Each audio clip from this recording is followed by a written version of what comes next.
করে এই কাজ থেকে ফিরে আসো, নাইলে কিন্তু আল্লাহ আযাব গজব পাঠাবে।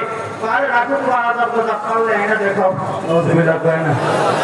পয়গম্বর লূত আল্লাহকে বললেন, আল্লাহ আমার জাতির ব্যাপারে আপনার ফয়সালা কি? আল্লাহ পাক আসমান থেকে আযাব গজব পাঠালেন।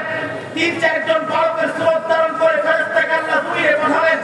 এই ফেরেশতারা পয়গম্বর ইব্রাহিমের বাড়িতে আসলো। পয়গম্বর ইব্রাহিম গাদীর বাছুর জবাই করে তাদের জন্য গুনাহ করে মেহমানদারি করার চেষ্টা করলেন, কিন্তু তারা জবাব দিলেন যে আমরা তো আল্লাহর তৈরি ফেরেশতা, আমরা দুনিয়ার খাবার খেতে আসলেন। বলে কেন আসতো? বলে আপনার বাকিদার জাতি জমিনকে নাবাদ করে ফেলেছে, আরশ আজিমকে কম্পন করে ফেলেছে, এদেরকে ধ্বংস করার জন্য আসছি। এই কথা বলে কওমে লূতের বাড়িতে চলে গেলেন। এই নিকৃষ্ট বর্বর জাতি যখন শুনলো পয়গম্বর লূতের ঘরে সুন্দর সুন্দর কয়েকজন বালক আছে, তারা দল বেঁধে সে তার বাড়িতে আক্রমণ করলো।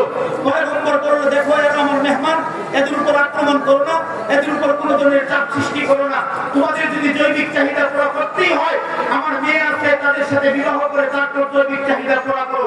তাদের কথা না মেনে দরজা যখন বাঁধতে গেল, এই বালকগুলো ডাক দিয়ে বললো, এই পয়গম্বর, টেনশন করার কোনো কারণ নাই, আমরা দুনিয়ার কোনো বালক না, ফেরেশতা নামক বালক আল্লাহ জমিনে আমাদেরকে পাঠাইছে এদেরকে ধ্বংস করার জন্য। আপনি আপনার এই কয়েকজন সাথী নিয়ে চলে যান গন্তব্যের দিকে। চলে গেল। আল্লাহ পাক জিবরাইলকে ডাক দিয়ে বললেন, জিবরাইল, তোমার অনেকগুলো পাখার ভিতর থেকে একটা পাখা কওমে লূতের জমিনের ভিতর দিয়ে ঢুকিয়ে দাও, আসমানের উপর উঠিয়ে দিল। আসমান থেকে আল্লাহ পাথরের বৃষ্টি নামালেন। প্রত্যেকটা লোকের নাম সেই পাথরের ভিতরে লেখা ছিল, উল্টিয়ে জমিনের সাথে মিশিয়ে দিলেন। এখনো পর্যন্ত এই দৃষ্টান্ত বাংলা পৃথিবীর জমিনে আছে, ওটাকে বাহরুল মাইয়িত বলা হয়।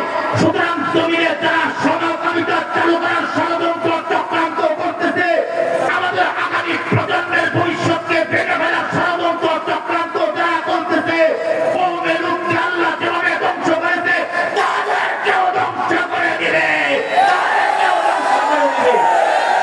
লাস্ট কথা, ৩ নম্বর কথা, সমকামিতা যদি জমিনে চালু করে, তারা গোপন ভাবে করুক আর প্রকাশ্যে করুক, যেভাবে ষড়যন্ত্র চক্রান্ত করে মেনে নেবেন না? আরো জোরে বলেন, মেনে নেবেন না? জাতীয় পর্যায়ের হক্কানি রব্বানি আলেমরা যদি আমাদেরকে ডাক দেয়, বাংলার জমিন থেকে সমকামিতা যারা চালু করতে চায়, এদের ষড়যন্ত্রকে রুখে দেওয়ার জন্য দেহের তাজা রক্ত দিয়ে আরেকটা শাপলা চত্বরে যেতে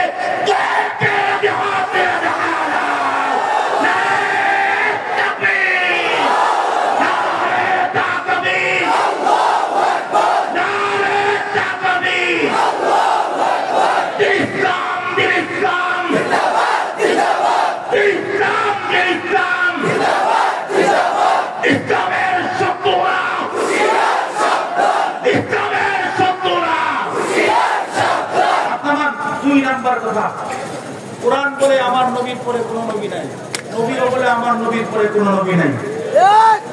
আমার নবীর খতমে নবুয়তকে অস্বীকার করে যারা নিজেদেরকে মুসলমান বলে, তারা কি মুসলমান না কাফের? আরো জোরে বলতে হবে, মুসলমান না কাফের? আমি তো আপনাদেরকে পরিষ্কার ভাষায় বলতে চাই, আমার দেহের ভিতরে যে রূহ আছে, এই রূহের ভিতরে গোটা পৃথিবীর সবচেয়ে বেশি মহব্বত নবীর প্রতি আছে। আমি আমার নবীর জন্য সন্তান এতিম করতে পারি, আমি আমার নবীর জন্য স্ত্রীকে বিধবা করতে পারি, আমি আমার নবীর খতমে নবুয়তকে হিফাজত করার জন্য রক্ত দিতে পারি, জীবন দিতে পারি।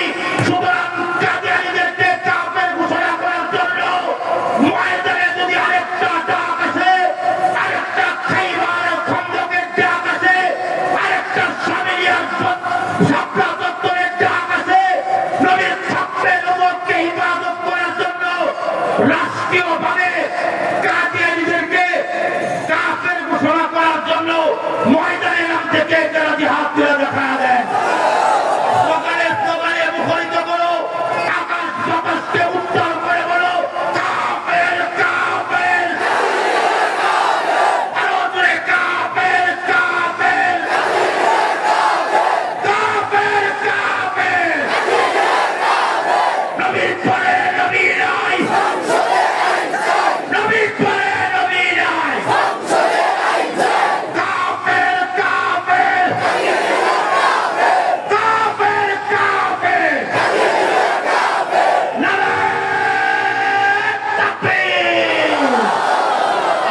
কবুল ও মঞ্জুর করে জোরে বলেন আমিন। ওয়া আখিরু দাওয়ানা আলহামদুলিল্লাহি রাব্বিল আলামিন। আসসালামু আলাইকুম ওয়া রাহমাতুল্লাহ।